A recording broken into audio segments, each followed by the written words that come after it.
The last fire dies before your eyes. Smoke curls into the frozen night, and with it, an entire species disappears. No war, no roar, no warning, just silence. You're standing where it happened, in the final hours of the Neanderthals. Around you, the wind howls through empty valleys once filled with their voices. The Ice Age is ending, the earth warming, and the world they ruled for 300,000 years is melting beneath their feet. The forests are rising, the glaciers retreating, and their fires, those fragile suns against the dark, are going out one by one. If you're using these to fall asleep, that's literally why I make them. So, maybe subscribe, and tell me, where are you listening from tonight? Because as we return to the last night of the ice, to the moment when the earth changed its mind, remember, the Neanderthals didn't die in battle. They faded quietly, beautifully into the dawn of us. Lightning fractures the blackened sky, illuminating a world of endless frost. The light flares for only an instant, revealing the outline of a cave mouth half buried in snow, the faint glow of embers pulsing weakly within. The air hums with electricity, the taste of iron, and cold thick on the wind. Inside, a dying fire struggles against the storm, its smoke curling upward into the stone ceiling before vanishing into the night. Beneath that fragile light sits a small family, wrapped in furs stiff with frost, their eyes reflecting the orange flicker that has kept their kind alive for hundreds of millennia. Outside, the storm howls across an empty steppe. The forests of birch and pine are ghosts now, stripped bare by the wind. The mammoths have moved north, the great herds of bison and deer are gone, and the land that once fed the Neanderthals lies frozen and still. For thousands of generations, they have hunted here, built here, raised their young here. They have known how to coax fire from stone, how to read the shape of a footprint in the snow, how to outlast hunger when the world turned cruel. But on this night, none of that knowledge is enough. The air is changing, the world itself is shifting, and their fires, once countless across the valleys of Europe, are dying one by one. The last embers flicker, their glow shrinking to a pin of red in the ash. A child reaches out, palm trembling in the cold, as if to hold the warmth in place. But the spark gives a final sigh and fades into black. The darkness that follows is total. No smoke, no flame, only the wind, sweeping through the cave like a whisper from something ancient and merciless. Across the continent, it is the same story. In the mountains of Iberia, the fires have already gone cold. In the valleys of the Danube, the tools lie scattered beside bones gnawed clean by wolves. From the steppes of France to the caves of Croatia, silence replaces the songs that once echoed through stone. Their footsteps vanish under snowdrifts, their language disappears into memory. The world that shaped them, the ice that forged their strength, has turned against them. Warmth creeps across the earth, and with it comes a new rhythm, a new kind of life. The Neanderthals, masters of the cold, stand at the edge of existence, watching the dawn of a world no longer made for them. Their story ends not in war or conquest, but in quiet surrender to the turning of the earth. This is the night the fire died, and the moment an entire kind slipped into history. Long before the final embers faded, before the winds swept silence across their abandoned valleys, the earth belonged to ice. Vast glaciers stretched from horizon to horizon, their surfaces gleaming beneath a sun that gave light but little warmth. The air was thin and sharp, carrying the endless breath of winter across plains of snow and dust. Mountains groaned under the weight of frozen centuries, and rivers moved like glass, their flow slowed to the rhythm of geologic time. This was a world sculpted by cold and silence, and yet, against all odds, it was alive. Across these white plains, herds of mammoth lumbered through curtains of falling snow, their tusks glistening with frost. Woolly rhinoceroses carved paths through icy forests, and great cats followed in their wake, silent and patient. Reindeer, bison, and steppe horses covered the tundra in waves of movement, their migrations endless, their survival a delicate dance with the seasons. Beneath the cliffs and within the shelter of deep limestone caves lived the rulers of this frozen world, the Neanderthals. They were not wanderers of the plains, but masters of the landscape, rooted in the rhythm of the cold. Their fires burned in the same caves for generations. Their tools passed from hand to hand, like sacred heirlooms. Every ridge, every river, every trail of the mammoth was known to them. They understood the moods of the weather, the whispers of wind that meant snow, the faint scent that meant prey. Where others might see desolation, they saw home. These were beings built for endurance. Their limbs were thick, their chests broad, their bodies wrapped in strength. Every muscle carried the memory of survival. In the dark of winter, when the sun vanished for months, they hunted by starlight, tracked by instinct, and endured storms that could strip bark from trees. They were sculpted by the same forces that shaped the mountains around them, as much a part of the Ice Age as the glaciers themselves. In this world, there was no civilization, no cities, no nations. Only the deep pulse of nature and those who listened to it. The Neanderthals did not conquer their world, they belonged to it.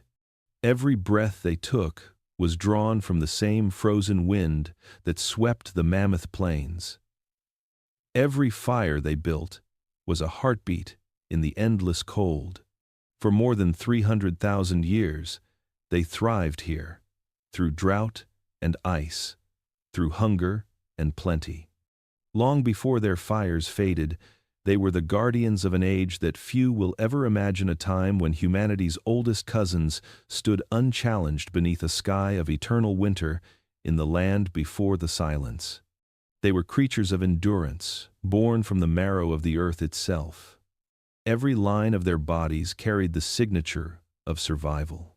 The Neanderthals were not simply inhabitants of the Ice Age, they were its creation, molded by frost and pressure as mountains are formed by time. Their bones were thick, their muscles dense, their lungs vast and powerful, capable of pulling breath from air so cold it could cut skin. In them, nature had built a species that did not resist the cold, but lived as part of it.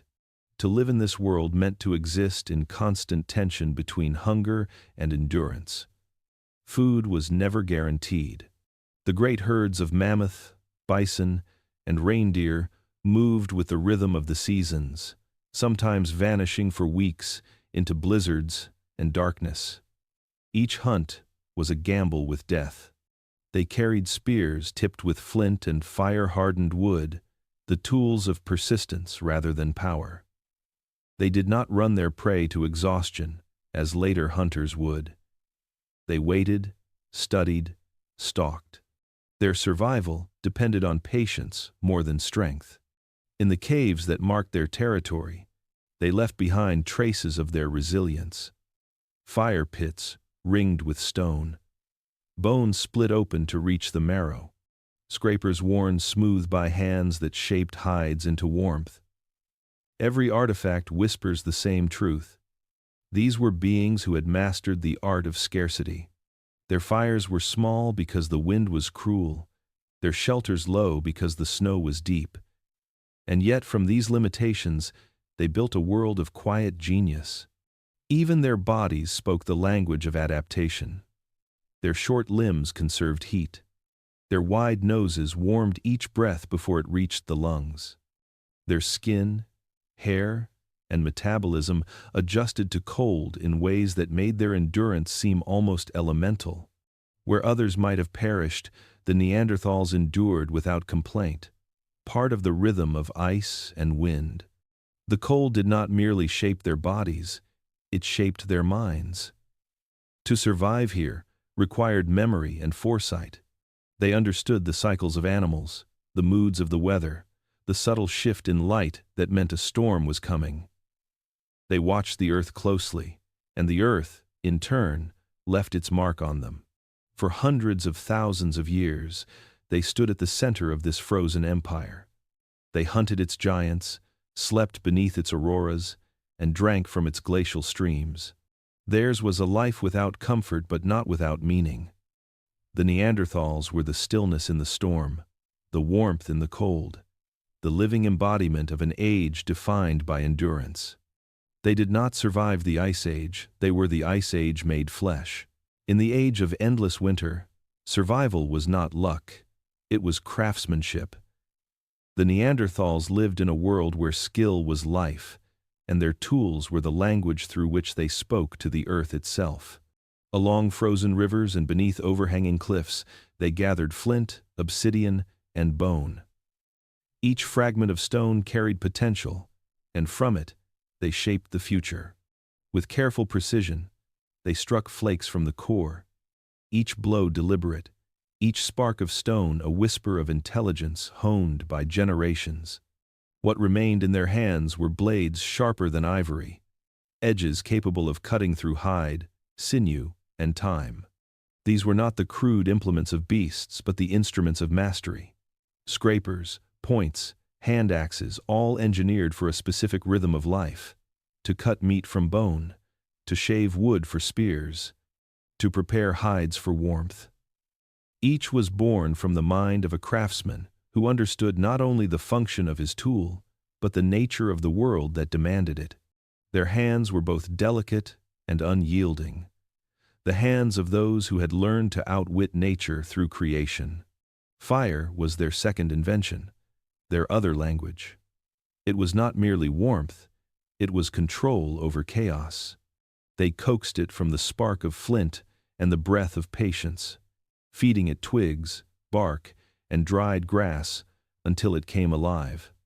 Around it, life itself gathered. The fire became a guardian, keeping the predators at bay, a teacher that hardened the tips of spears, a silent companion through the long black months when the sun barely rose. In its glow, they tamed the night. Across the white plains of Europe, those fires dotted the landscape like constellations fallen to earth. From afar, their camps glimmered faintly through the snowfall, each one a small defiance against the void. Every flame marked a family, a memory, a triumph over cold and hunger. These lights were the first cities in miniature, fleeting, fragile, but alive. Through stone and flame, the Neanderthals carved their mark upon the Ice Age. Theirs was a slow, enduring genius, unhurried and precise. They did not rush toward progress. They shaped it, one spark, one strike at a time. In their tools lay the seed of civilization. In their fires, the first echoes of time measured not by stars or seasons, but by survival itself. And long before history would remember their name, they had already written it into the bones of the earth, in the sharpness of their flint and the warmth of their flame. Behind the heavy brow and powerful jaw lay a mind shaped not only by instinct, but by reflection. The Neanderthals were thinkers in silence, philosophers of survival. Their thoughts moved slowly, like the glaciers that surrounded them, deliberate and deep. For centuries, their intelligence was dismissed as primitive, but the evidence buried in the earth tells another story. Within the darkness of their caves and the flicker of their fires, the first whispers of imagination stirred. They buried their dead, and that act alone changed everything. Burial meant understanding loss, recognizing identity, and holding on to memory. In graves across Europe, archaeologists have found bodies laid carefully in shallow pits, surrounded by tools, bones, and flowers whose pollen still clings to the soil. This was not accident but ritual. To bury the dead is to acknowledge that life has meaning. It is to feel love, grief, and continuity. The Neanderthals did all three. Their hands did more than hunt and build. They painted, carved, and decorated. In caves in Spain and France, their pigments still stain the stone iron oxides, mixed with water and animal fat, pressed by hand onto the rock face. Some of the markings are simple, others abstract. But each carries the weight of intent. To create art is to think beyond the moment, to dream of something unseen. In the heart of the Ice Age, surrounded by hunger and cold, they made time for beauty. They were keen observers of their world. Their eyes read the landscape with precision, the tilt of a track, the way smoke drifted before snow, the subtle change in wind that meant prey nearby. Their minds processed patterns, cause, and effect.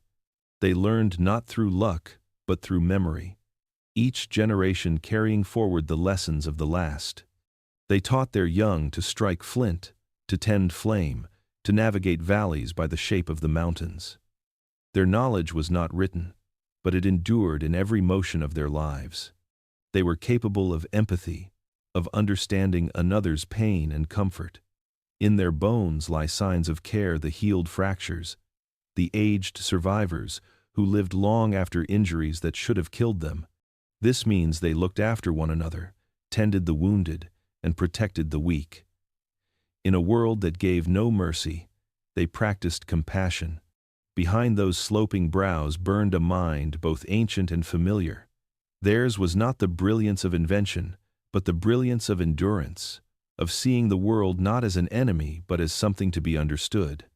They were the first thinkers of the ice, and through their quiet intelligence, they transformed survival into something more profound, the beginning of humanity's long and thoughtful gaze upon itself. Across the frozen horizon, something moved unfamiliar, deliberate, and unlike anything the Ice Age had seen before. The Neanderthals had ruled this world for hundreds of millennia. But now the wind carried new shapes, new voices, and the faint rhythm of footsteps from faraway lands. From the south, across deserts and savannas, came the wanderers. They were leaner, lighter, and built for distance rather than endurance. These strangers did not belong to the frozen valleys or the caves of Europe.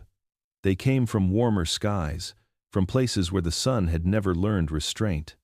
The newcomers were a different kind of survivor. Their tools were smaller, their weapons finer, their bodies less armored against the cold. Yet they carried something the ice had never known: adaptability.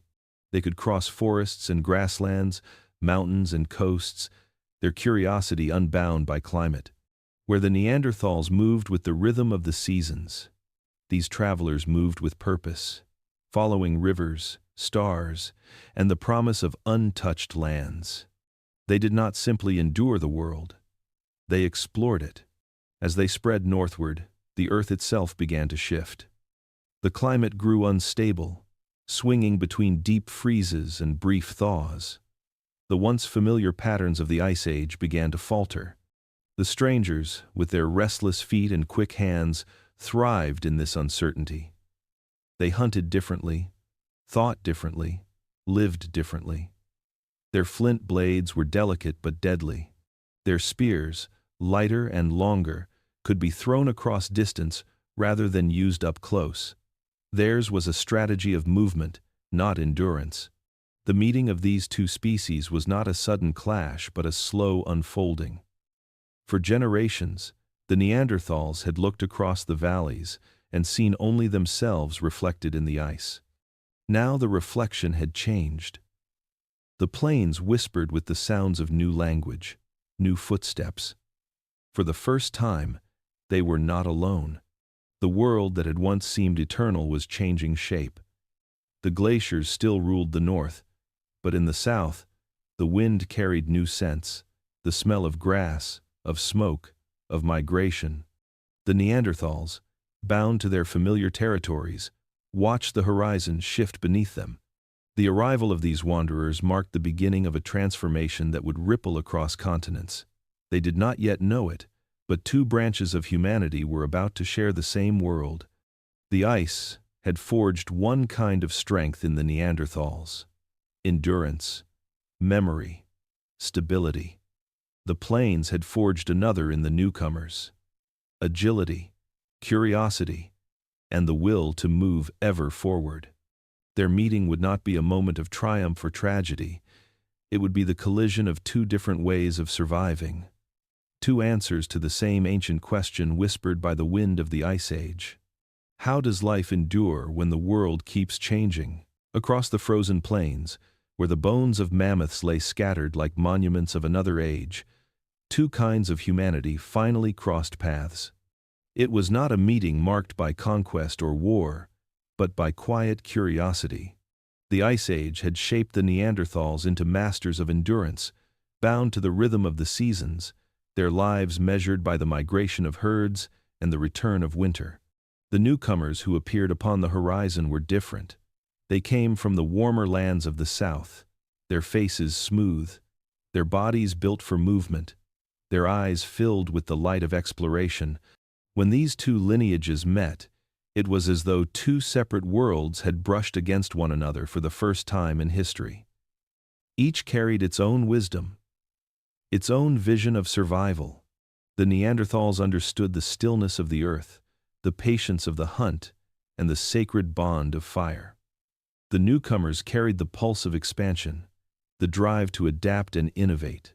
Both were children of the same ancient mother, separated by hundreds of thousands of years of isolation, now reunited beneath a sky heavy with snow. The evidence of this encounter remains etched into the land. Archaeologists have found their tools side by side in the same layers of soil. Neanderthal hand axes thick and weighty, the newcomers' blades fine and efficient. In some places, there are signs of cooperation, of shared resources, even of interbreeding. Their meeting was not a single event, but a gradual intertwining across generations. They learned from each other, perhaps exchanged methods of hunting, gestures of language, and fragments of culture. In the ashes of their shared fires, traces of both species endure. Yet coexistence was fragile. The world they inhabited was already changing.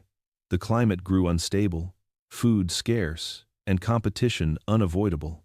As the two species spread across the same valleys and hunted the same prey, the balance that had sustained the Neanderthals for millennia began to tremble.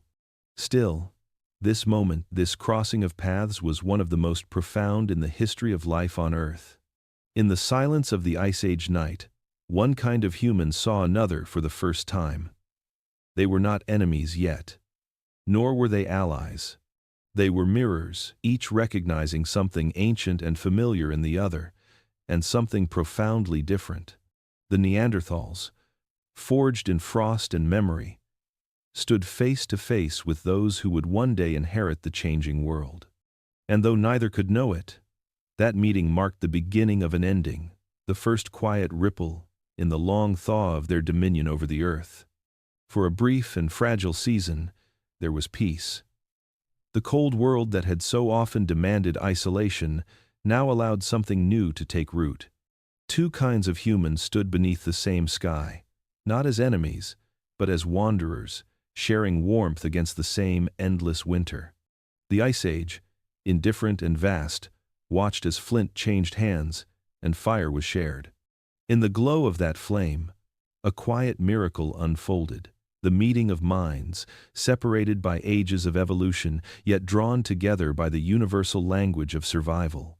Archaeological traces tell the story more clearly than words ever could. In layers of ancient soil, the tools of the Neanderthal and the tools of the newcomers lie side by side. The thick, weighty scrapers of the Ice Age masters rest beside the slender blades of the southern wanderers. In the ash of old hearths, the bones of mammoth and reindeer bear marks from both kinds of hand. These clues whisper of cooperation, of moments when rivalry gave way to necessity, and necessity gave birth to understanding. The world around them was harsh but not unkind to those who adapted. The Neanderthals, with their intimate knowledge of the frozen valleys, knew how to track herds and find shelter in the teeth of storms. The newcomers brought with them new techniques, lighter tools, distant hunting weapons, and perhaps a different way of seeing the land.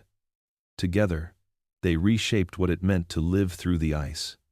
For a time, the exchange may have gone deeper than tools or food. Their meeting carried within it something timeless, the recognition of kinship. They were not the same, but they were not entirely different either. The spark of intelligence that burned within both groups found resonance in the other. There might have been mimicry, imitation, perhaps even laughter. Through gesture, tone, and rhythm, meaning was traded long before words were born.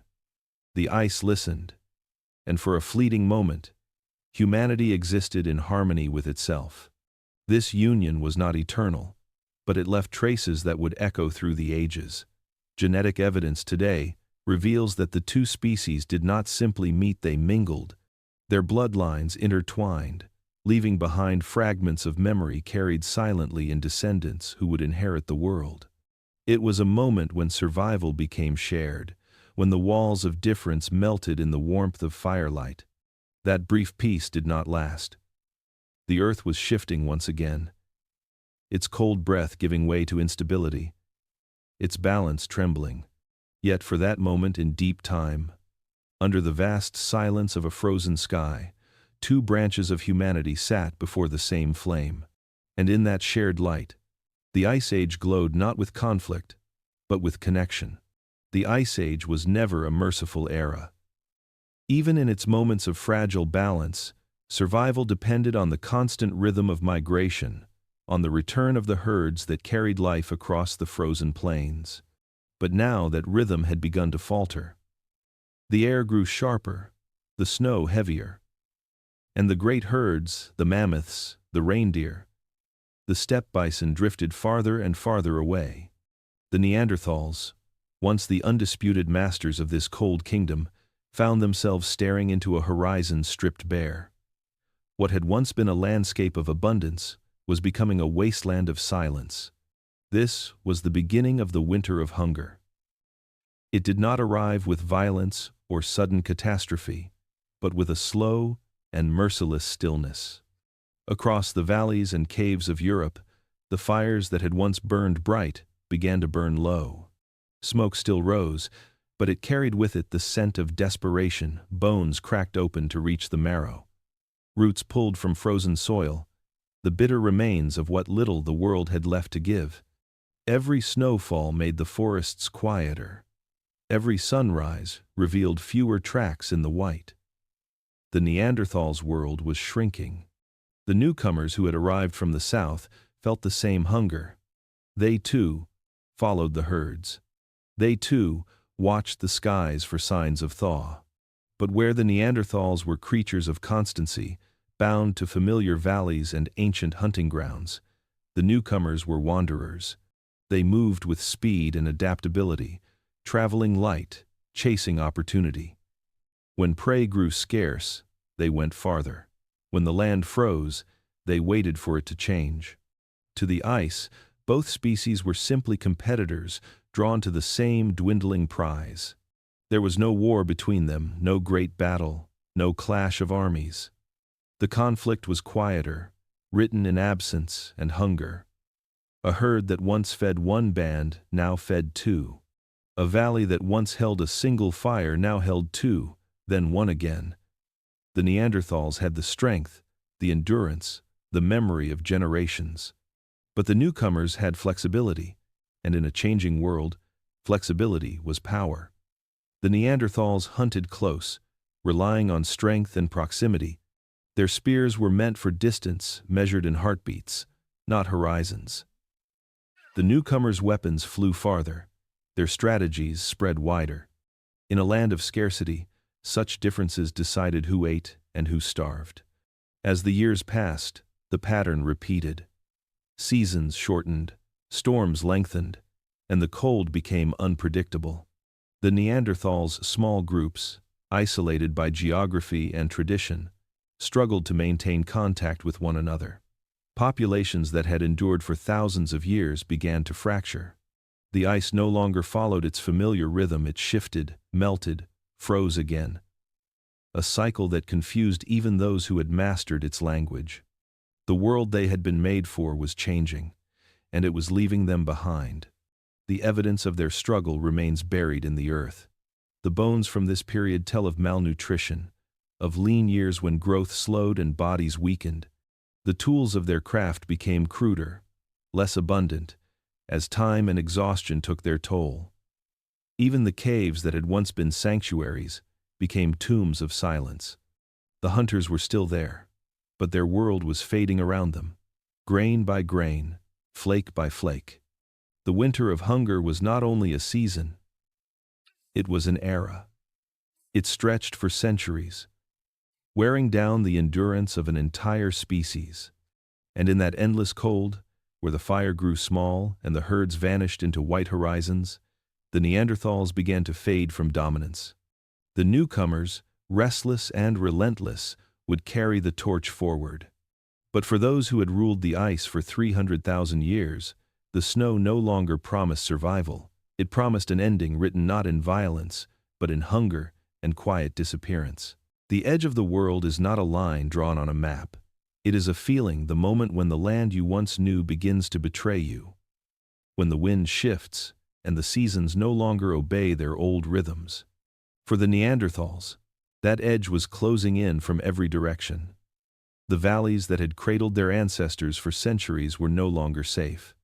The herds they once tracked faithfully now roamed elsewhere, their migrations unpredictable, and their numbers dwindling. The land itself, once their greatest ally, had turned restless and strange. Each generation found the world slightly changed from the one before. Rivers that had run strong for centuries dried into winding scars of ice. Forests that had sheltered their hunts receded into barren plains. The snow arrived earlier, the thaw came later, and the brief summers brought less abundance with each passing cycle. It was not a sudden collapse, but a slow tightening, a quiet erosion of certainty. Territory became life itself, and to lose ground was to lose the future. The newcomers, the wandering people from the south, were spreading. Their camps appeared on the edges of hunting grounds once considered eternal Neanderthal domain. They traveled farther, faster, and with greater numbers, pushing into territories where the old masters of the ice had hunted alone for thousands of generations. At first, there was distance between them, wide enough for coexistence. But as the animals vanished and the world grew harsher, that distance shrank. What had once been empty wilderness now held strangers. Archaeological evidence shows the pattern with haunting precision. In the layers of sediment that mark this time, the distinct tools of Neanderthals, thick, heavy, made for close contact, begin to disappear, replaced by the lighter, more refined implements of the newcomers. It is as if the very landscape itself was recording their retreat, one flake of stone at a time. The Neanderthals did not vanish overnight. They moved northward, then westward, clinging to the margins of their world. From the plains of Central Europe to the shadowed caves of the Iberian Peninsula, their path can still be traced like a fading echo. The migration was not a march of conquest or surrender, it was survival's last negotiation. Each step northward meant colder winds and leaner hunting, but it also meant safety from competition. They carried their fires with them, their tools, their memories, and their children, crossing landscapes that grew emptier with every passing season. The ice closed around them, shaping the last strongholds of their existence. For thousands of years, they endured in this narrowing world. They adapted as best they could, hunting smaller prey, gathering what little the land would yield, seeking refuge in the deep caverns where warmth and memory lingered. Yet each year, their numbers grew fewer. The groups that had once communicated across valleys became isolated pockets of survival, each more fragile than the last. To stand at the edge of the world was to feel time itself slipping away. The Neanderthals had survived volcanic winters, glacial storms, and starvation. But this was different. It was not a battle against nature's fury, but against nature's transformation. The earth was no longer the world that had made them strong. The ice was softening, the climate uncertain, and the rhythm of life no longer theirs to command. Step by step, year by year, they retreated into memory, holding their fires against the wind, watching the familiar fade behind them. On the horizon, the old world they had ruled for hundreds of millennia dissolved into mist, leaving them stranded on the edge of existence itself. The world beneath the Neanderthals' feet was shifting, not in a single cataclysm, but in a slow, relentless transformation that even their ancient instincts could not predict. The balance of the Ice Age, the steady rhythm that had guided their existence for hundreds of thousands of years, began to fracture.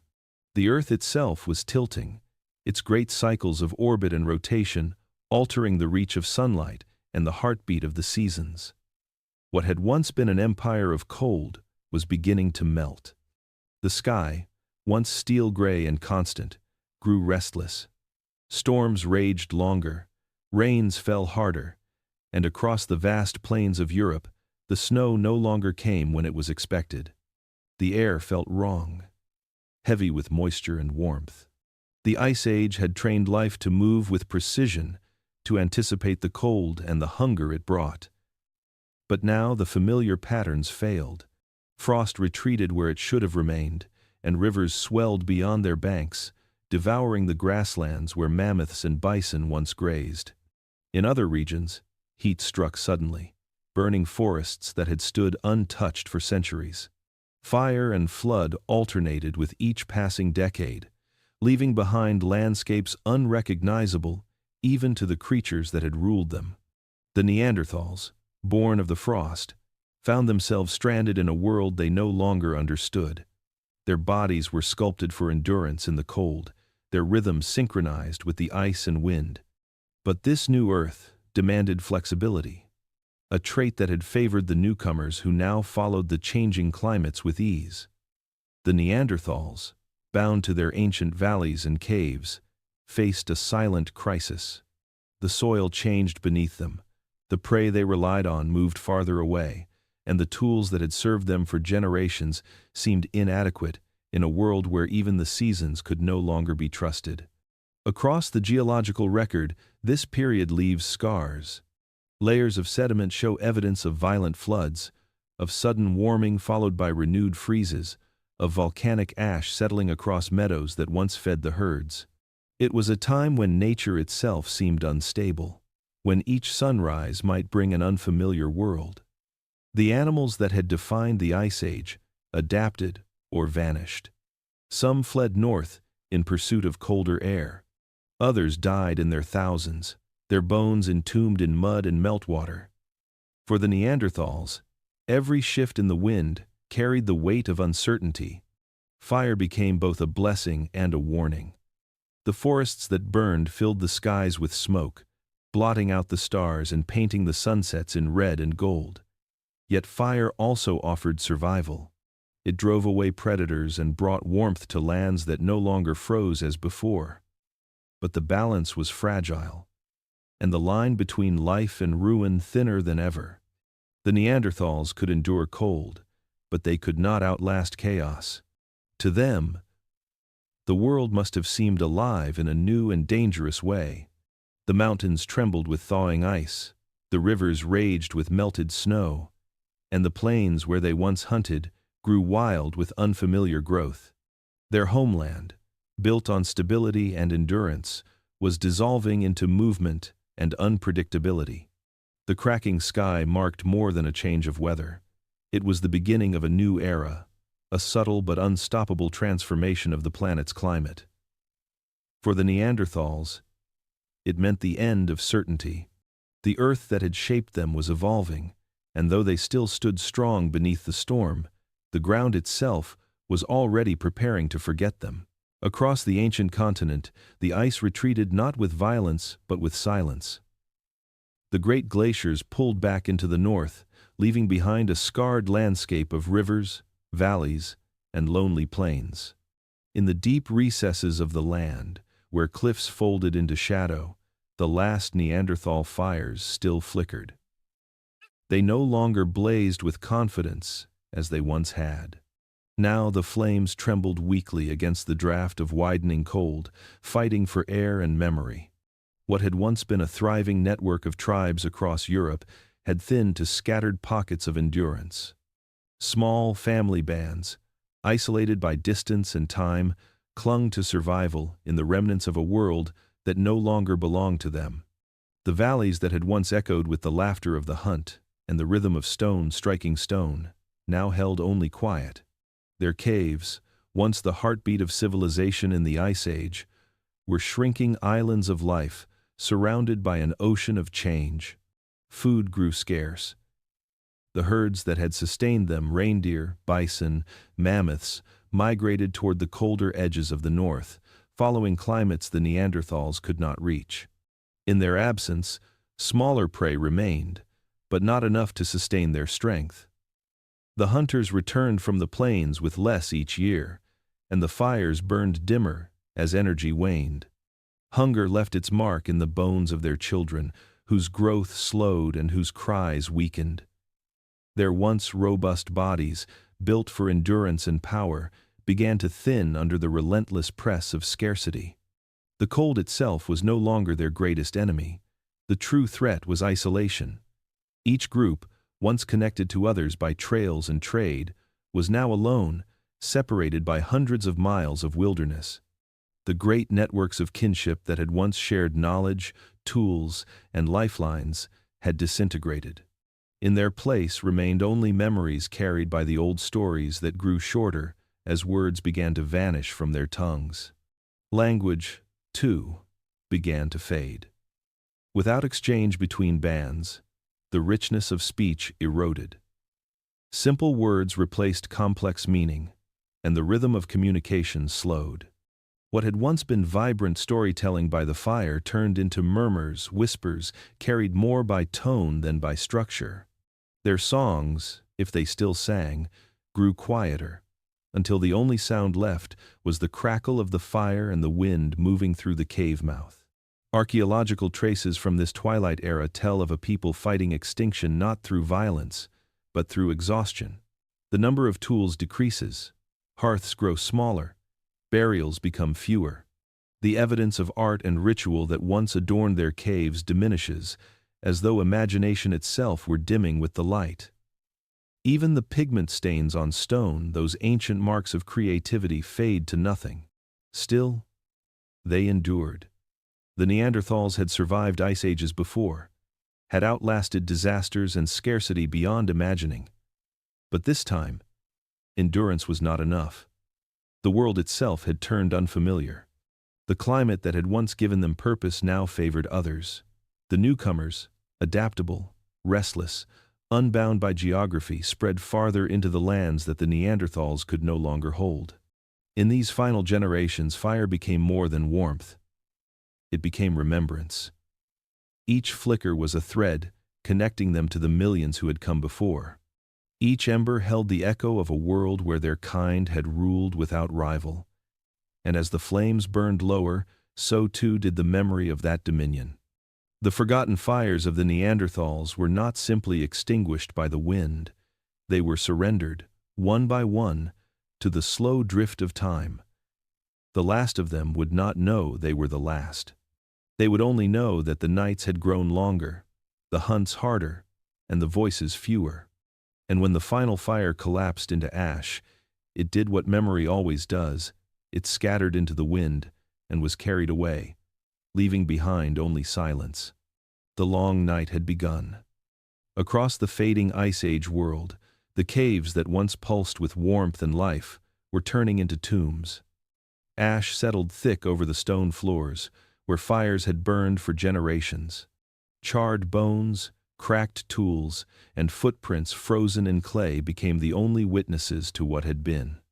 The Neanderthals, who had mastered cold, carved flint, and defied nature itself for hundreds of thousands of years, were now facing a quiet adversary far more relentless than any beast: time. The skeletons unearthed from these final ages tell a story written not in battle scars, but in fatigue. Bones show the marks of hunger, of bodies worn down by endless scarcity. Joints ache with overuse, teeth ground to the root from chewing tough meat and raw plants. A broken spear found beside one of these remains tells the tale clearly. It was not a war that ended them. It was exhaustion, the kind that creeps slowly, generation after generation, until even survival itself becomes too heavy to carry. Their world was collapsing not with violence but with attrition. Each winter pressed harder, each summer yielded less. The Ice Age was ending, and with it, the balance that had sustained their way of life.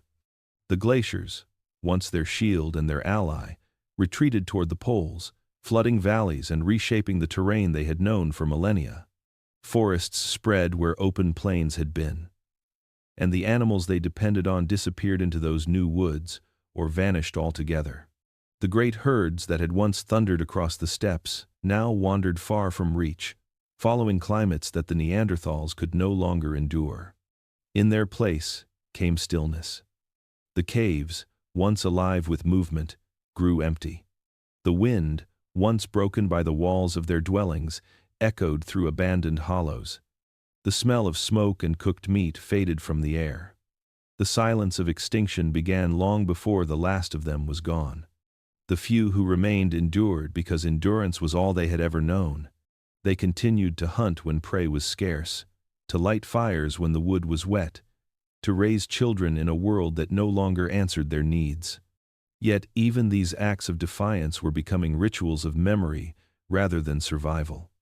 The fire that had once meant life now burned small and symbolic, a gesture toward a past they could no longer reclaim. Every bone left behind is a sentence in the story of their decline. Healed fractures speak of compassion, of care for the injured. But the thinning bones of later generations speak of malnutrition, of a lineage slowly fading from strength. Some remains are found buried carefully, dusted with red ochre, as though their kin still held to the old ways of honoring the dead. Others lie exposed, abandoned to the elements, their final rest interrupted by time and circumstance. In the layers of earth that hold these remains, there is no single moment of collapse. The extinction of the Neanderthals was not an event, it was a dusk, a long twilight in which each generation was dimmer than the one before. They did not fall as warriors or perish in a single storm. They dwindled quietly, undone not by enemies but by the changing earth itself. When archaeologists uncover these bones today, they find more than relics. They find endurance distilled into its purest form, a testament to beings who stood against nature for 300 millennia and nearly won. The long night of bones is the final chapter of their struggle, a moment when the hunters became the hunted, not by predators, but by the slow, unyielding passage of time. The fog rises over a frozen plain, and for the last time, the world trembles beneath the weight of giants. This was the age of mammoths, creatures older than mountains, whose great shadows stretched across the tundra like moving hills. For generations, they had been the Neanderthals' greatest prize, and their most dangerous adversary. To bring down a mammoth was to command the landscape itself. It meant food for the starving, bone for tools, sinew for thread, and hide for warmth. Each hunt was an act of survival that bound a tribe together, a ritual that had carried them through uncounted winters. But now, the rhythm was faltering. Across the plains of Ice Age Europe, the herds were thinning. The great animals that had once seemed eternal were vanishing, driven north by the shifting winds and melting ice. Grasslands turned to marshes, tundra to forest, and the mammoths' ancient highways disappeared beneath new vegetation. The Neanderthals followed them farther and farther from their familiar grounds, each step a reminder that the world was changing faster than they could adapt. Archaeological remains speak of their final hunt sites, marked by the bones of mammoths surrounded by tools and broken spears. The evidence tells a story of skill, of strength, but also of desperation. Every hunt demanded more risk. Spears of stone and bone were no match for the unpredictable climate, and even success carried a cost. To kill a mammoth was to feed a band for weeks, but it also meant traveling great distances through treacherous terrain, often in storms that would claim as many lives as the hunt itself. These victories grew rarer with time, and each one came closer to the end. As the Ice Age loosened its grip, the once open steppes transformed into a patchwork of forest and floodplain. The cold-adapted giants that had dominated the northern hemisphere began to vanish one by one, unable to find the food and climate they needed. The Neanderthals, dependent on those same conditions, found themselves trapped in a disappearing world. Their skills, honed through millennia of hunting in ice and wind, offered little advantage in this warmer, wilder earth. The last mammoth hunts were not grand finales but quiet struggles. Small groups of hunters, lean and weary, moved across fog-drenched plains, tracking the few remaining herds. Each kill was a triumph against inevitability, a momentary return to the greatness they had once known. But even as they struck their final blows, the world around them was already forgetting them. The mammoths they killed were among the last of their kind, and the hunters who felled them were, too. In the sediments of these ancient plains, the bones of both species sometimes rest together, hunter and hunted, preserved in the same silence. The mammoth's colossal ribs, the shattered flint points, the charred patches of earth all speak of a moment suspended in time. It was not just the end of a hunt, it was the end of an age. For the Neanderthals, that final victory would not be remembered as triumph, but as twilight. When the last mammoth fell, so too did a way of life that had defined their existence. The ice was receding, the plains were softening, and the skills that had once made them masters of survival were becoming obsolete. The hunters would never know that this was their last great conquest, their final act of defiance before the darkness of extinction closed in. The plain fell silent again after the echoes faded, and the mist thickened around the carcass of the fallen giant. In that silence, nature reclaimed what belonged to her. The snow covered the bones, the grass grew again, and both mammoth and hunter disappeared beneath the slow, patient weight of time. The change began with water. It trickled first, quietly, from beneath the edges of glaciers that had slept for 1,000,000 years. Then it gathered, swelling into streams, then rivers, then torrents that carved new paths through the bones of the old world. The Ice Age, which had shaped continents and species alike, was dying. The great white sheets that once towered over the horizon began to retreat, mile by mile, leaving behind plains of dark, exposed soil. The earth was warming, and with it, everything that had once thrived in the cold began to fade. The Neanderthals had been born of the ice. Every muscle, every instinct, every generation of knowledge was tied to the rhythm of frost and snow. They were creatures of endurance, shaped by scarcity and the hunt. But now the seasons that once obeyed the silence of winter betrayed them. The air grew thick with humidity. The skies wept rain instead of snow, and the familiar crunch of frozen earth turned to mud beneath their feet. What had been a world of clarity, crisp horizons, hard landscapes, and frozen plains was becoming soft and unpredictable. Across Europe, the transformation was astonishing. Where once there had been open steppe, stretching endlessly into the distance, forests began to rise. Birch and pine took root in the thawed soil, followed by oak and hazel, their leaves drinking the sun that poured through the warming air. The grasslands that had fed mammoths, bison, and reindeer disappeared beneath this new canopy. Herds that had once thundered across the plains migrated north in search of colder pastures, taking with them the heartbeat of the Neanderthal world. With the retreat of the ice came floods. Rivers swelled into lakes, and valleys became swamps. The hunting grounds that had sustained their ancestors for generations vanished beneath rising water. The animals they depended on grew scarce, or changed their patterns entirely.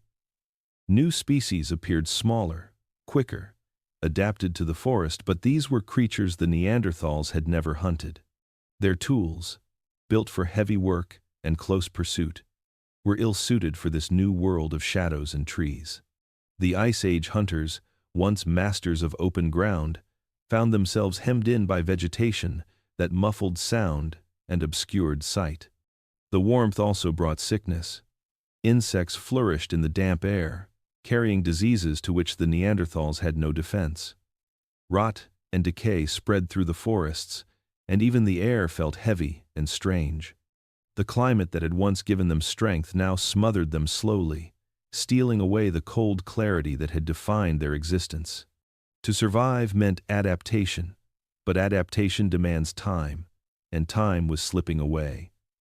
The Neanderthals' population was already dwindling from centuries of hardship. Their groups were smaller, more isolated, and the exchange of knowledge of hunting routes, survival tricks, and migration patterns had begun to break down. Each band lived in its own shrinking world, surrounded by rising forests and encroaching warmth. For them, the Great Warming was not a dawn of abundance but a quiet unraveling. The world they had mastered was transforming into something unrecognizable. The sound of cracking ice, once the heartbeat of their universe, was replaced by the murmur of rivers and the rustle of leaves. The very elements that had defined them were dissolving into water and air. In the geological record, this moment marks the turning of an era, the slow collapse of the Ice Age, and the rise of the interglacial world. For the Neanderthals, it marked something deeper, the loss of identity itself. They had been children of frost, sculpted by cold and hunger. But now, the cold was gone. The hunger had changed, and the very planet that had made them was moving on. The Great Warming was not a sudden catastrophe but a quiet betrayal. The world that had raised them, taught them endurance, and rewarded their strength now offered them no place to stand. The ice melted, the rivers swelled, the forests grew, and those born of snow and silence were left to fade in the heat of a world that no longer remembered them. The heat arrived, not as a wave but as a slow invasion. For generations, the Neanderthals had been sculpted by cold, shaped by an age where endurance was the only form of survival. Every breath they took had once been sharp with frost, every sunrise dim behind curtains of ice. Their bodies were thick with muscle and bone, wrapped in power that kept them alive when the world froze around them. But now, the air had changed. It pressed against the skin instead of biting it, and the old strength that had carried them through blizzards and famine turned against them. The Great Warming had turned the earth into a place of damp heat and heavy skies. Valleys once carved by glaciers filled with mist and humidity, and the snow-fed rivers ran wide and brown. The Neanderthals' lungs, built to drink cold air, labored in this new climate. Their hearts worked harder, their bodies unable to shed heat as efficiently as the leaner newcomers who moved easily across the plains. Sweat, once a rare sensation, became a constant burden. It clung to their skin, drawing flies and sickness. In the warmth, wounds festered, meat spoiled quickly. The balance that had kept their world pure and clean began to rot. Illness followed the change in air.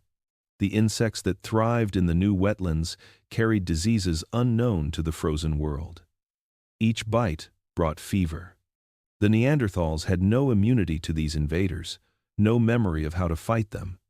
Their bones tell the story in silence, signs of infection etched into the marrow, growths around the joints, the unmistakable traces of bodies battling ailments they had never known before. Their immune systems, perfected for the cold, faltered in the heat. The very climate that had once protected them from pestilence now betrayed them by nurturing it. Hunting, too, became treacherous. The animals that remained were smaller, faster, and more adapted to the warmth. The old strategies of stalking prey across open tundra failed in the thickening forests. Spears meant for distance fell short in the maze of trees. The strength that once made the Neanderthals unstoppable, hunters now made them slow. The leaner humans from the south thrived in these conditions, their bodies efficient at shedding heat, their hunts long and patient. For the Neanderthals, every pursuit was shorter, every chase more costly. Hunger crept closer. But perhaps the most devastating change was unseen. The warmth dulled the clarity of life they had known under the ice. The crisp stillness of winter, the glittering silence of frozen rivers, the steady rhythm of seasons, they were gone. In their place came confusion. Plants flowered out of sequence. Animals migrated unpredictably. and the boundaries of their world blurred. To a people who had survived by reading the signs of nature with flawless precision, this unpredictability was fatal. The world no longer spoke in a language they understood. The newcomers did not struggle as they did. They moved with ease through the changing terrain, spreading wherever the warmth reached. To them, the thaw meant opportunity. To the Neanderthals, it meant suffocation. The air that once carried the breath of snow now felt like a fever, and the rain that once cleansed the land now carried decay. In the record of time, this era is marked by melting glaciers and rising forests. But in the human story, it is marked by loss, the slow extinction of a species, undone not by violence, but by climate. Their bodies, perfected for cold, could not cool in the new heat. Their lungs filled with the weight of air they were never meant to breathe. They fell not in battle but in surrender to an invisible enemy, the warmth itself. And so, as the world brightened, their fires dimmed. The Neanderthals, children of the frozen dawn, were fading into a future too warm for their blood. The earth, once their ally, had turned its face away, and the heat that gave life to new species became the quiet plague that erased them from it. The end of a species rarely comes as a sudden collapse. It arrives slowly, quietly, and with the weight of generations. For the Neanderthals, extinction began not with an enemy, but within their own blood. The vast networks of kinship that had once stretched across the Ice Age world, bands trading food, mates, and knowledge over hundreds of miles, were now broken. What had once been a connected web of survival had frayed into isolated threads, each clinging to existence in a separate valley, a separate cave, a separate memory. The ice had always demanded resilience, but now it demanded something they could no longer give: renewal. In the final millennia of their existence, the Neanderthal population dwindled to scattered pockets, each separated by distances that no longer bridged. The great herds had vanished, the land had changed, and the familiar routes that once tied groups together were drowned by rivers or buried under forest. Migration became dangerous. Contact became rare. Each small tribe became an island of survival, bound by family ties and hemmed in by scarcity. The result was something they could not have foreseen: the quiet breaking of bloodlines. Their children bore the cost first. Isolated breeding within small groups led to genetic weaknesses that spread invisibly through each new generation. The robust bones that had once marked their strength began to show signs of fragility. Diseases that might once have been survivable grew deadly. The infants born during this time often did not live to see their first winter. Among those who did, many carried traits of inbreeding smaller bodies, weaker immune systems, and shorter lifespans. Archaeologists studying their remains see the pattern clearly. The decline was biological as much as environmental.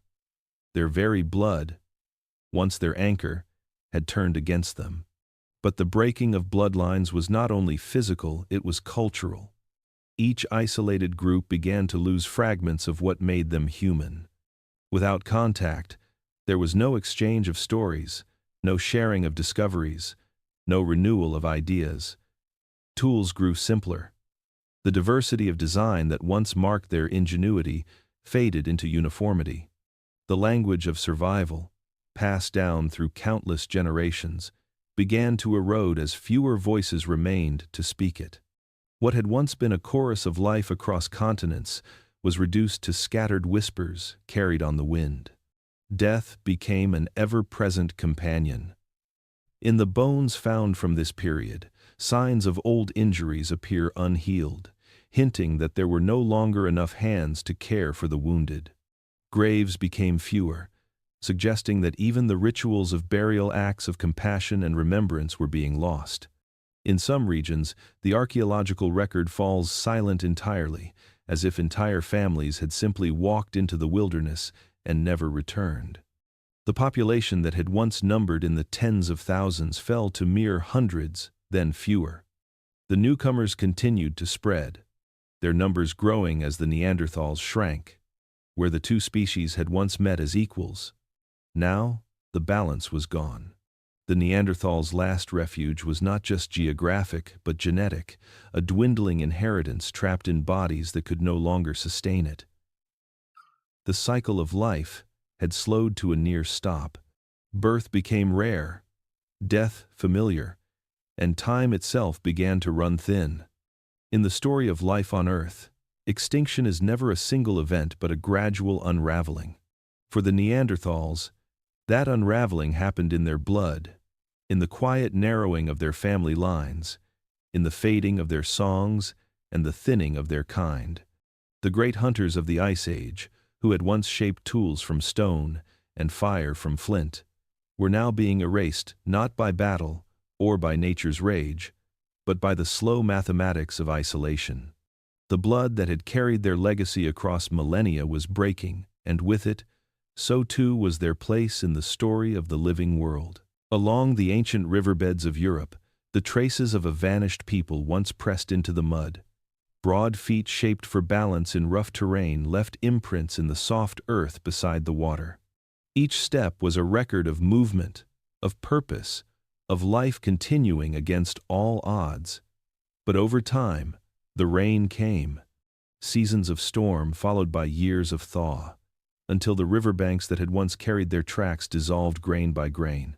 What was once a trail of existence became nothing more than sediment, shifting and unremarkable. The Neanderthals did not vanish in a single moment. They simply walked away from a world that no longer saw them, and the earth quietly erased their path. The disappearance was so gradual, so unceremonious, that the land itself barely seemed to notice. The caves that had sheltered them grew empty. The valleys that had echoed with the rhythm of their hunts fell silent. The wind carried away the smoke of their fires, leaving behind nothing but soot embedded in stone.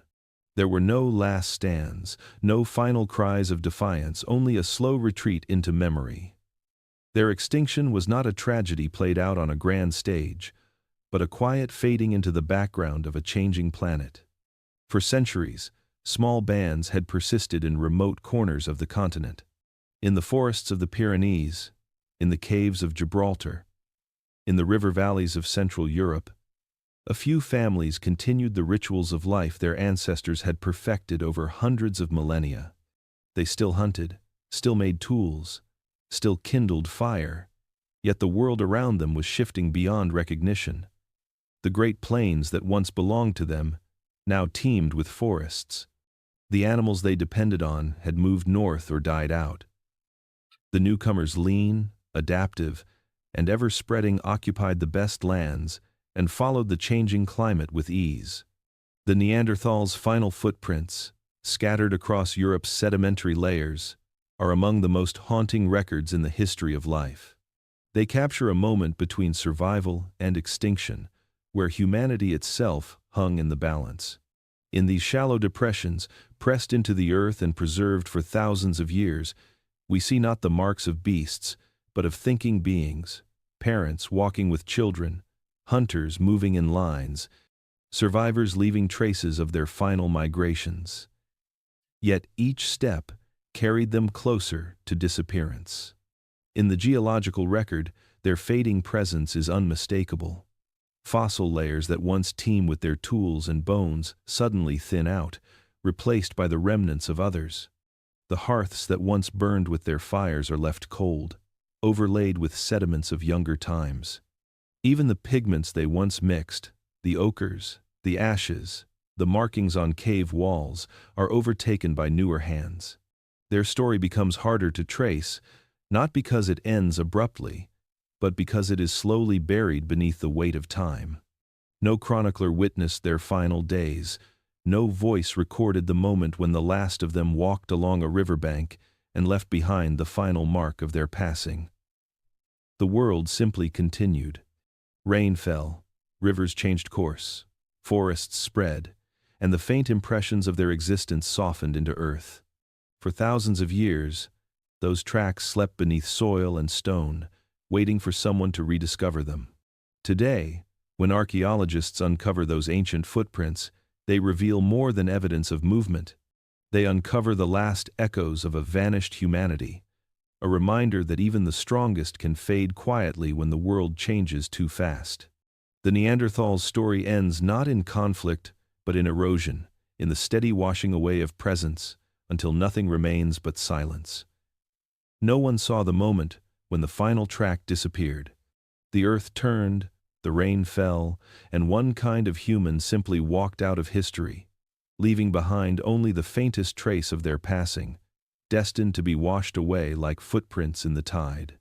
The story of a species can end not with a catastrophe, but with a whisper. Somewhere along the cragged coastlines of Ice Age Europe, perhaps in the shadows of Gibraltar or beneath the cliffs of the Atlantic, the last Neanderthal shelter still stood. A cave facing the restless sea, its entrance draped with wind and salt, became a sanctuary for a remnant of a people who had once ruled continents. The storms that rolled across the horizon spoke the language of a changing world, thunder echoing through valleys that no longer belonged to them, waves breaking against the same rocks that had once echoed with the sounds of their hunts. Inside that cave, life flickered one final time. For hundreds of thousands of years, the Neanderthals had endured everything the earth could conjure. They had survived freezing winds, starvation, predators, and the long winters of endless dark. They had adapted, invented, and persisted. Yet here, at the end of their line, endurance no longer meant survival. The warmth that once sustained them now suffocated. The forest that had replaced the tundra offered too much cover for prey, too much shade for sight. The newcomers had spread far and wide, filling the world with their voices, their fires, their children. For the Neanderthals, the circle had closed. Archaeologists speak of the final refuge, the last known settlement of Neanderthals in the caves of southern Iberia. The evidence is faint, but haunting. A few stone tools, flakes of flint sharpened by hands that no longer understood their own rarity. Layers of ash from fires that burned lower and lower until they ceased entirely. The bones of small animals, scattered near the hearth, tell of dwindling hunts and desperate scavenging. It is here, they believe, that the last family may have lived, sustained only by memory and instinct. In such a place, the last mother might have tended her child, unaware that she carried the end of an entire species in her arms. Her lullabies, if they were still sung, were older than language, older than words, a rhythm of breath and comfort passed down since the beginning of their kind. She would have known the sea as a living force, a shifting mirror of light and sound that marked both danger and life. The storms outside would have been familiar, yet different, now warmer, wetter, unpredictable. The earth, she knew, was changing faster than any story could keep pace with. When her child slept, she might have sat beside the embers of a dying fire, tracing the shapes of tools that had once meant continuity. Each motion, grinding stone, feeding flame, was an act of defiance against extinction. But time does not honor defiance. Time consumes it. The night deepened, the sea roared, and the lineage that had spanned 300 millennia dwindled to its last heartbeat. The Neanderthals did not end in violence. There was no final war. No conquering enemy that slew them in one decisive blow. They ended as the world changed around them, outlasted by climate, by chance, by the fragile mathematics of survival. Their final generation left no witnesses, no farewell, no monument but the earth itself. The winds that once carried their voices now carried silence. The sea that had reflected their fires now reflected only the stars. In the geological record, their disappearance is measured in layers of dust, but in the human story, it is measured in loss. With that last mother, tending that last child, something profound vanished, not just a lineage, but an entire way of being. The wisdom of the ice, the patience of the hunt, the quiet understanding of a world carved from stone and fire, all of it faded with her final breath. When the fire in that hidden cave finally went out, It was not just the end of a people. It was the closing of a chapter in the Earth's memory.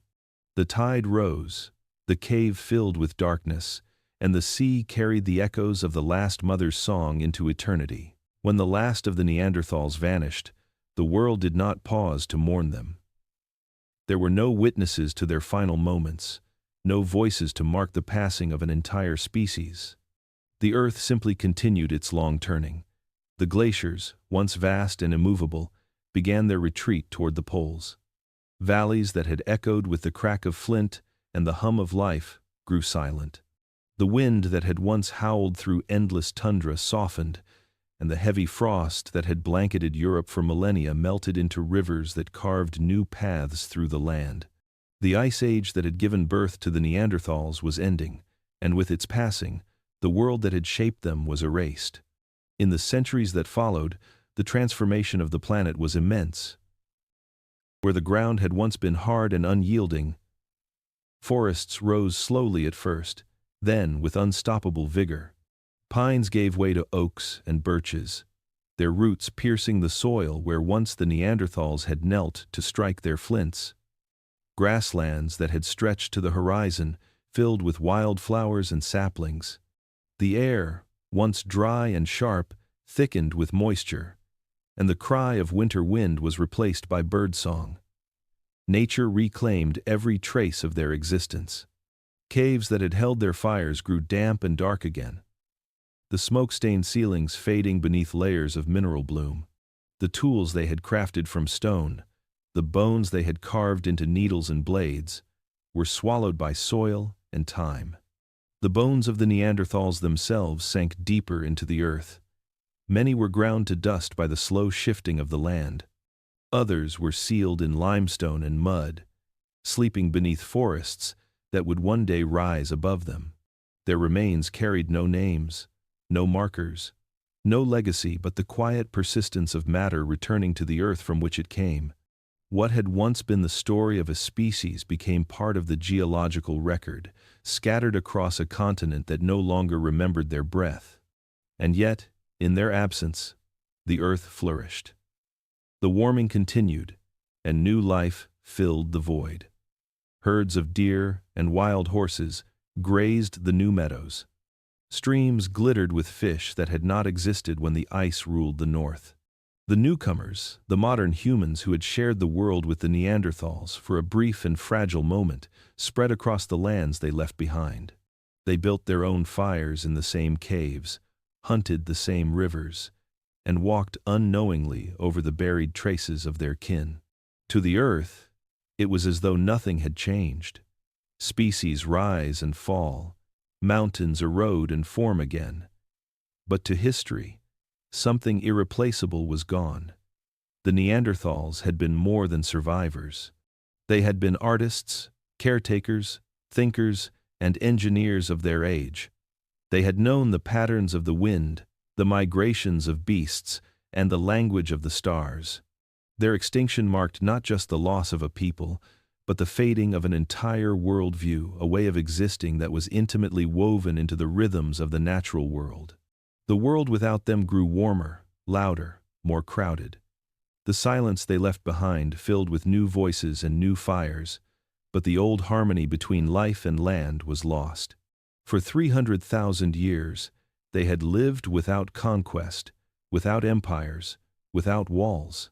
Their story ended not because they failed to master the earth, but because they were too deeply a part of it to survive its change.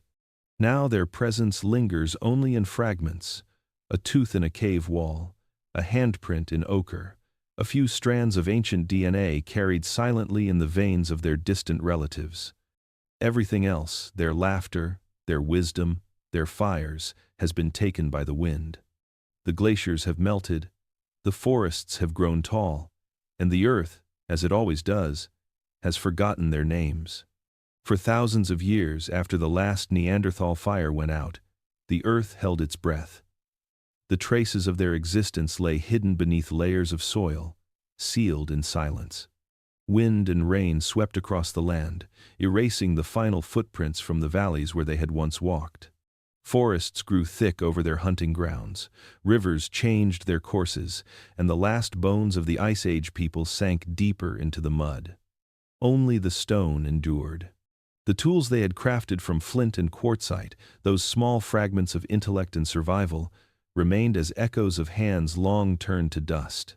Their world vanished, but their craftsmanship did not. Scattered across caves and river terraces, the artifacts of their lives lay preserved. The sharpened edges of hand axes, the symmetrical flake of a scraper, the fine grooves of a spear point shaped with patience and intent. These were not the works of creatures fumbling toward survival, but of minds that understood precision, weight, and purpose. In every chipped flint lies the rhythm of decision, the repetition of thought, the unmistakable mark of intelligence. Yet for tens of thousands of years, these silent witnesses waited unseen beneath the earth, while the world above them changed. The blackened stones of ancient hearths still hold the carbon ghosts of fire. Some are buried deep in cave floors, others encased in hardened clay where smoke once curled and warmth once gathered. Each one is a fossil of light, the residue of 1,000 nights spent in the company of flame. In the dust nearby, archaeologists have found red ochre, the pigment that colored their world. Whether it was used to paint bodies, to mark the dead, or to decorate the walls of their shelters, no one can say for certain. What is clear is that it meant something. It was beauty, or memory, or ritual. It was the first hint that the Neanderthals did not just live, they felt. When their world ended, the earth became their keeper. The sediment of time folded over their tools and bones like pages closing on a forgotten chapter. It would take tens of millennia before those pages were opened again. When modern humans began to uncover their remains, the discovery rewrote everything we thought we knew about ourselves. The flints and pigments revealed not a brutish species but one capable of empathy, artistry, and awareness. They had carved symbols into bone, strung shells into ornaments, and buried their dead with care. What had once been dismissed as primitive was, in truth, profoundly human. The echoes in stone speak softly, but they speak clearly. They tell of hands that shaped, minds that imagined, and hearts that endured. They tell of a species that knew the struggle and the wonder of life as deeply as we do. Every fragment unearthed is a sentence in a story the earth has long tried to keep hidden. A story of survival, of extinction, and of memory. For now, much of that story remains buried. Vast regions of the ancient Neanderthal world still sleep beneath fields, forests, and mountains, their secrets locked in the stone. But each discovery, each spark of flint found by chance or excavation, pulls them a little closer to the light. The echoes grow louder with every uncovering, reminding us that history is not a straight line but a circle, and that beneath our cities and our feet lies the shadow of those who came before. The earth once kept their secret well. Now it whispers their truth through stone and dust. And though their voices are gone, their touch remains pressed into the very bones of the planet, waiting patiently to be remembered. After the last of the Neanderthals faded from the earth, a great silence settled across their lands. The valleys that had once echoed with the rhythm of their hunts grew still. The wind, once carrying the scent of smoke and the faint laughter of firelit nights, now moved unopposed through empty plains. For centuries of centuries, the hills of Europe lay quiet. The ice continued its slow retreat, uncovering the bones of mammoths and hunters alike, leaving behind only emptiness. Time flowed without witness, and the earth forgot that these places had ever been alive with footsteps and song. Yet even silence carries memory. Beneath the soil and stone, traces of their presence lingered like breath caught in the cold. In caves sealed by ice, in riverbeds long buried, their essence endured. The cold preserved what the living world had tried to erase. Fragments of flint, ash from fires, the delicate curve of a tooth, they lay hidden for tens of thousands of years, waiting for the earth to shift, for the frost to melt, for the first light of discovery to touch them once again. But until then, they existed in the deep hush of geological time, a silence so vast it became eternal. The land itself transformed during this long stillness. The tundra that had once fed the great herds gave way to forests thick with oak and birch. New animals roamed beneath the canopy: deer, wild boar, and wolves. The snow that had been constant now came and went with the seasons. The world had turned the page. But though life filled the land anew, something was missing. The watchers of the ice, the caretakers of the flame, were gone. The ancient order between humanity and the frozen wilderness had ended. The guardians of the cold had vanished, leaving behind only the echo of their endurance. It is in this quiet that their legacy took root, not in memory, but in matter. Over time, the elements consumed their remains. Calcium from their bones seeped into the earth, mingling with stone and water. The minerals that once composed their bodies became part of the soil, nourishing new life. Grass grew where they once walked, trees rose from the ground that had held them, and rain carried traces of their essence into the sea. In the endless recycling of the planet, the Neanderthals never truly left. They were absorbed by the world they had fought so long to survive within, becoming part of its substance, its silence, its eternity. For the world they left behind, the silence was both ending and renewal. The old hunters were gone, but the planet endured. Storms still rolled across the mountains they had known, rivers still carved their valleys, and in the far north the aurora still painted the sky in the same cold light they once looked upon. Nature remembered them not as individuals, but as an era, as a moment when humanity and the wild were one. When we look at their empty caves today, it is not just absence that we find, but reverence. The air feels heavy, as though the stones themselves are keeping watch. It is easy to imagine that the spirits of those old hunters linger here, drifting like mist through the frost, guardians of a world long forgotten. In the silence that follows, we can almost hear them breathing through time, an ancient rhythm beneath the earth's slow pulse. The long silence that followed their disappearance was not a void but a transition, the earth's quiet exhale after the storm of their existence. They had burned bright through the darkness of the Ice Age, and when that flame went out, the world paused in respect. For millennia, no one spoke their name.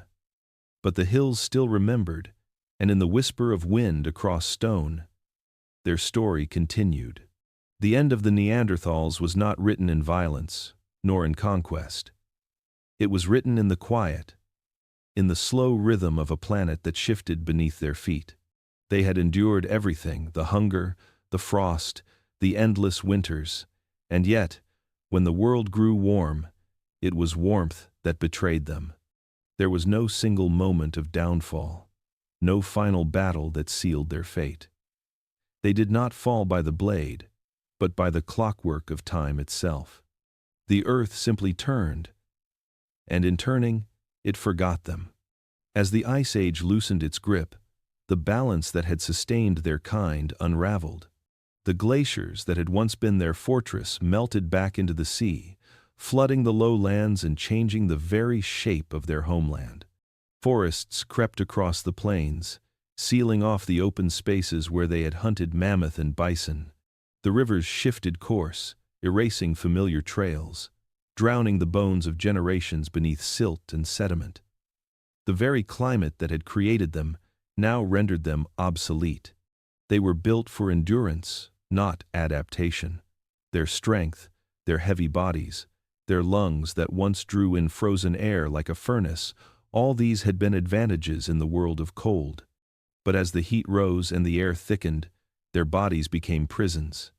Their traditions, their tools, their ways of thinking, all perfected for a frozen earth, became relics in a landscape that no longer answered to them. The Neanderthals were creatures of ice in a world that had decided to thaw. And yet, their extinction was not cruel. It was indifferent. Nature did not hate them.